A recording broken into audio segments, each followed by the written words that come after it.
కొట్టమా వెయ్యి బకెట్లో చేతులు పెట్టి బకెట్లో చేతులు పెట్టండి మగ్గులు తీసేయండి మగ్గులు పక్కన పెట్టండి చేతులతో పట్టండి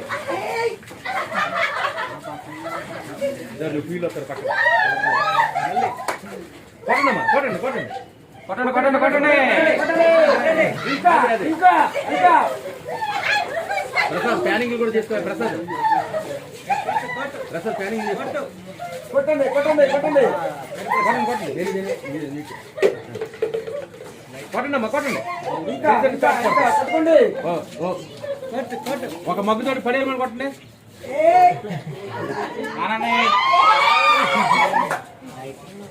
ప్యానింగ్ చేసుకో